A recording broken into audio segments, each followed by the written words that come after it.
de hoy nos encontramos en Casa Llanos con nuestra invitada Gina Carrido, la cual vamos a hablar de temas bastante importantes del diseño respecto a la salud mental y a cómo el diseño de espacios influye bastante en cómo nosotros habitamos y vivimos. Entonces, hoy con la profesora Gina Carrido nos gustaría como preguntarle cómo está, cómo le está pasando, cómo llegó. Bueno, bien, gracias. Bien, ¿todo bien? Sí, todo bien. Hablemos ahora un poco de todos esos elementos que pueden hacer que cambie completamente una experiencia. Los colores, la iluminación, también la manera en que están distribuidos los espacios. ¿De qué manera usted cree que estos elementos pueden moldear completamente la manera en que están diseñados los espacios?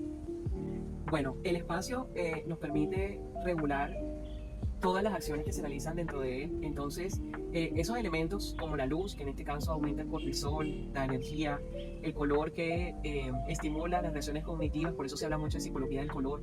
Hay un elemento importantísimo que se llama la háptica, que es la percepción. Yo digo que ese es el sexto sentido que tenemos, que es el hecho de que las texturas nos ayudan a sentir confianza y confort dentro de los espacios. Eso dependiendo del proyecto que haya, porque a veces necesitamos texturas que sean antagonistas, que sean en este caso que estimulen, o necesitamos en este caso alcanzar los niveles de relajación.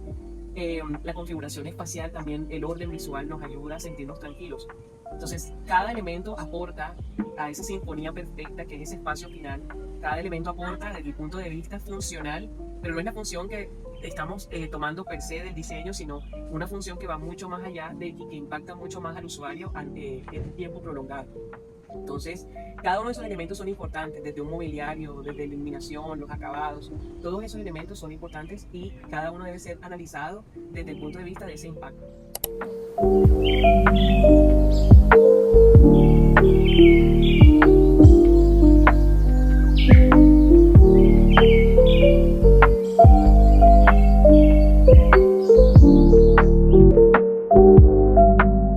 Y hablando de la ética profesional, que también nos parece muy importante y es lo que queremos tratar ahora, como diseñadores tenemos una responsabilidad gigante con nuestros clientes y también los usuarios que van a utilizar el espacio, digamos.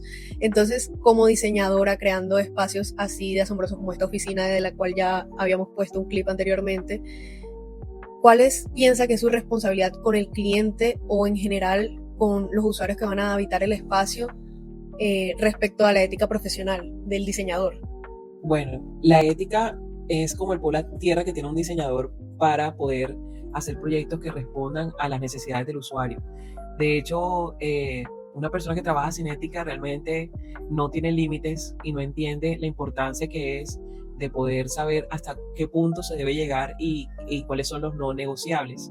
Okay. La ética es una responsabilidad más que un requerimiento, porque el requerimiento digamos que sería como el punto más alto. Claro. La ética es algo que está intrínseco en la labor que hacemos, y no trabajar con ética pues es simplemente no pensar en el impacto que tiene un proyecto en un usuario. Además de eso también la ética es responsabilidad social. Sí. Entonces uno no sabe que son no negociables. Como decirle también, incluso al cliente, me imagino que ha habido situaciones que uno tiene que decir como, mira, sabes, aquí te voy a detener porque aquí ya trazo mi punto en el que yo puedo hacer algo que está éticamente pues bien, y en el hecho de también mis valores, mi moral, absolutamente todo, o sea, como si puedo o no puedo. ¿Por qué? Porque en este caso tú no negocias a nivel comercial con lo que es intangible dentro de un proyecto. Tú estás dando mucho más de eso y en este caso es un no negociable en el sentido de que no es ético versus el negocio, sino el negocio que sirve a esa parte ética que uno tiene al momento de proyectar un diseño. Ok, bueno, profe, a veces, bueno, muchas veces se busca que todo se vea lindo y se cae en el conflicto de que por querer que todo se vea lindo se pierde el foco en lo que quiere el usuario y se cae en el conflicto de que se pierde que se vea que sea algo más funcional para el usuario. Entonces está el conflicto entre funcionalidad, estética. Entonces, ¿usted cómo cree que se podría diseñar y sin entrar en ese conflicto entre que se pierda lo estético y la funcionalidad? Yo pienso que ahí está la línea que diferencia al decorador del interiorista. O sea, cuando tú decoras, embelleces. El interiorista, desde su ejercicio profesional, hace un análisis profundo de todos los factores que pueden aplicar en un diseño, porque sabemos que nuestro objetivo principal es el bienestar de los usuarios. Entonces el diseño responde a eso, y para eso hay un proceso de diseño que debe ser juicioso, donde se analiza el cliente, se analizan las condiciones del espacio. Para eso uno hace también un análisis de la localización, el asoleamiento. O sea, son muchas cosas que se tienen en cuenta para poder determinar cuáles van a ser los elementos importantes a interferir dentro del proyecto, los criterios con los cuales tú tomas decisiones dentro del proyecto para responder a los requerimientos y necesidades del cliente. O sea que desde ese principio el diseño no es estético. O sea, el diseño no es, si bien el diseño ordena los elementos, no es el punto o el objetivo principal, porque aquí el objetivo principal son los usuarios, no el bienestar de los usuarios. Entonces nosotros diseñamos a partir del análisis y de la respuesta a problemáticas de espacio, donde una persona va a desarrollar sus actividades, va a relacionarse, va a vivir. Entonces, ya iniciando con eso, que es la base de todo, y el principio por el cual cualquier diseñador empieza a crear, ya con eso ya uno anticipa de que no sea respuestas solamente estéticas. Por eso hoy en día, cuando uno habla con un cliente y dice, no, es que lo tomé de Pinterest. Pinterest es un referente. Pero obviamente yo, entre mi ética, yo le tengo que decir, ¿sabes qué? O sea, esto que estás viendo tú en Pinterest puede que no se logre igual porque tu espacio es diferente. Sí. O de pronto se ve bonito, vamos a tomar estos elementos que tienes allí y cómo los adaptamos a tu realidad. Entonces, es por eso que en ese punto, tanto la ética en el diseño como mi propio análisis de respuesta a esos procesos son los que anticipan y hacen que un proyecto no sea meramente estético. O sea, no estamos en este punto y hoy en día, por ejemplo, el cliente está buscando experiencias sensoriales, no está buscando simplemente un espacio que responda a lo bonito. Tú quieres que sea bonito, pero que se sienta también bien. Sí, es que creo que hoy en día se ha caído mucho en que, como usted estaba diciendo, muestran en Pinterest y todos creen que como ven eso en Pinterest le va a quedar perfecto a lo que en estos días escuché a alguien que decía en el encuentro de diseño interior que hubo esta semana aquí en Barranquilla, escuché a alguien que decía que tú lo haces con inteligencia artificial y puedes hacer lo que tú quieras. Pero en el fondo, la inteligencia artificial responde y da una respuesta a tus criterios y a tu mensaje, a lo que tú quieres, más no es ella quien determina cómo vas a aplicarlo dentro del espacio, cómo es una respuesta que responde realmente a tu cliente. Entonces yo pienso que es muy ligero, es muy light pensar que la inteligencia artificial te va a proponer. De hecho, yo he hecho pruebas con inteligencia artificial y tú dices, o sea, no es nada de lo que yo quiero.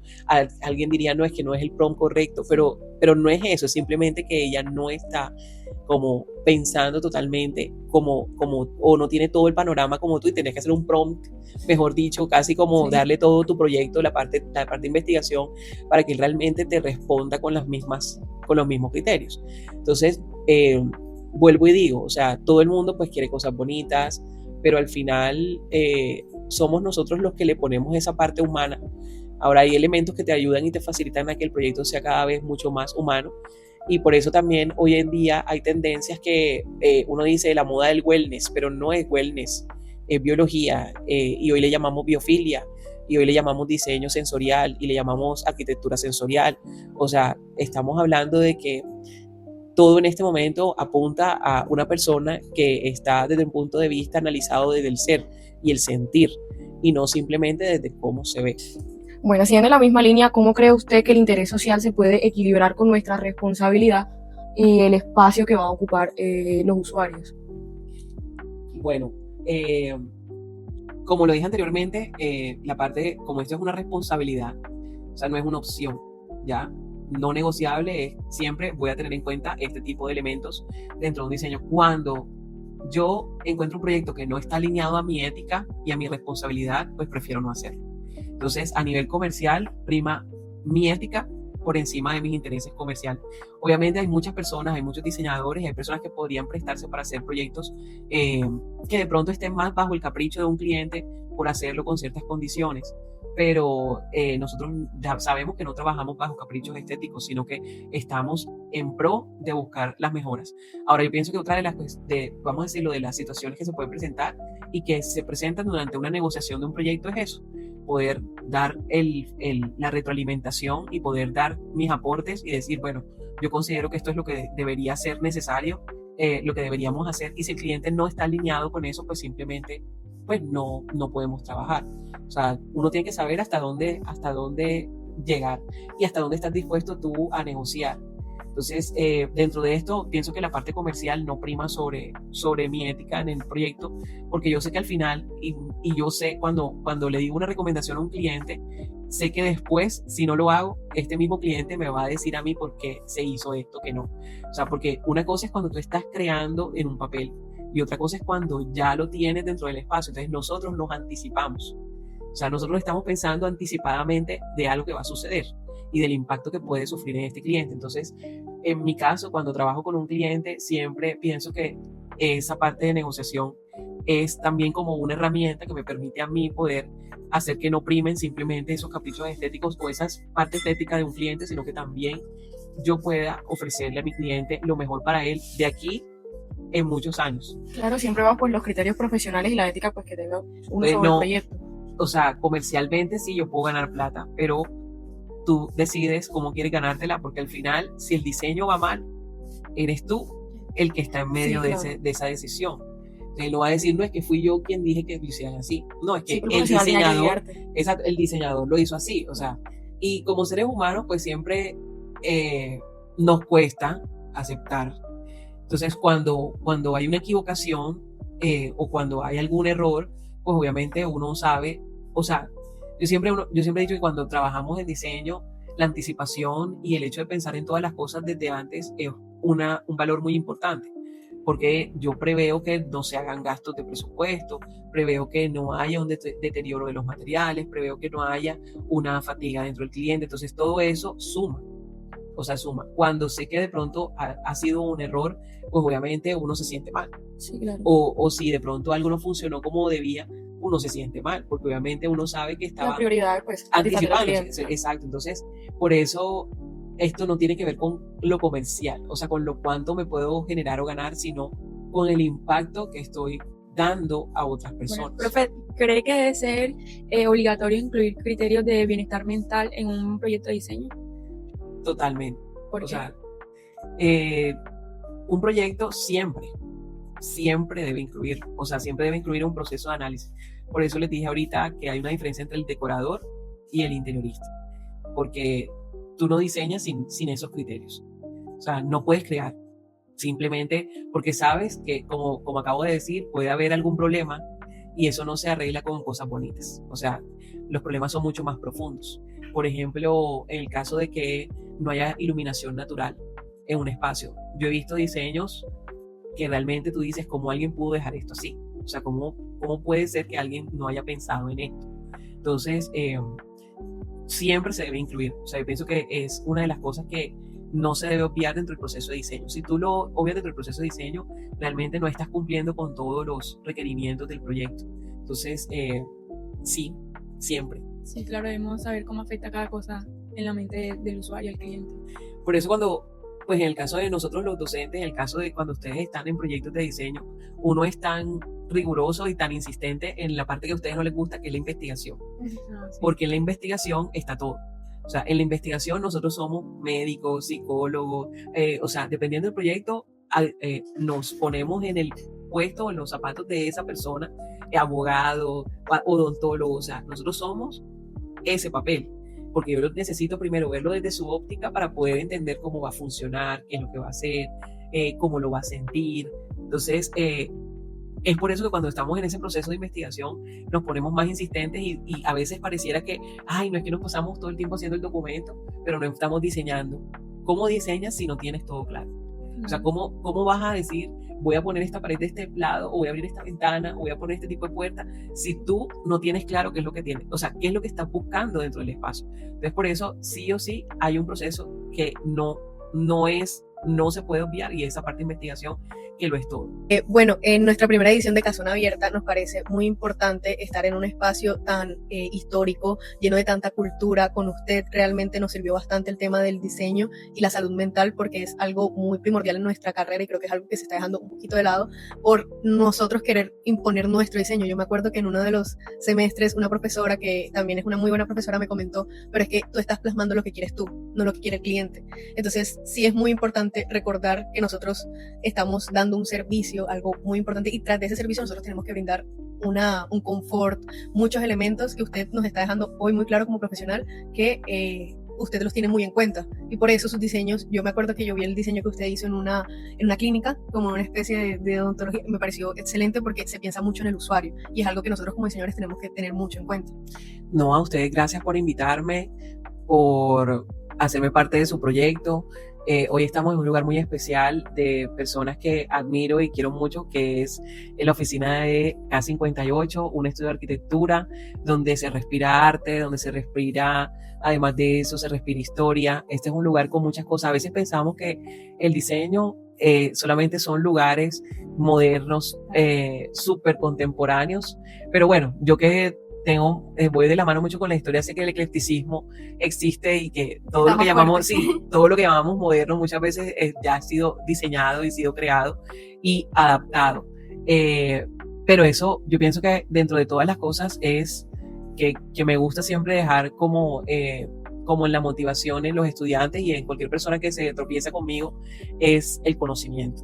O sea, aprender, conocer de verdad, no conocer por encima, no tragar entero de nada, ser muy analíticos en todo lo que hacemos y estar atento a cómo vamos evolucionando, porque es el que evoluciona, el espacio evoluciona con el hombre. Entonces nosotros vamos evolucionando a medida que el espacio va evolucionando a medida que nosotros evolucionamos. Es por eso que cada vez los enfoques son diferentes y a eso le llamamos tendencias. Entonces no es seguir tendencias, el diseño es biología. O sea, nosotros trabajamos mucho desde la biología y de la configuración integral del ser humano. Entonces, nada, esperando que esta información tenga mucho eco y que en algún momento pues sea visible para todos y que realmente entiendan, sobre todo también democratizar el verdadero diseño interior que se hace desde una profesión que tiene una ética, desde una profesión que no es superficial, porque muchas veces también las personas piensan que es algo superficial, y que puede venir inteligencia artificial, puede haber un Pinterest y mañana puede haber otra cosa. O sea, el mundo está lleno de muchas cosas, pero nosotros somos quien depuramos esa información y que lo hacemos único para cada uno de los clientes. Muchísimas gracias. No, a ustedes. Bueno.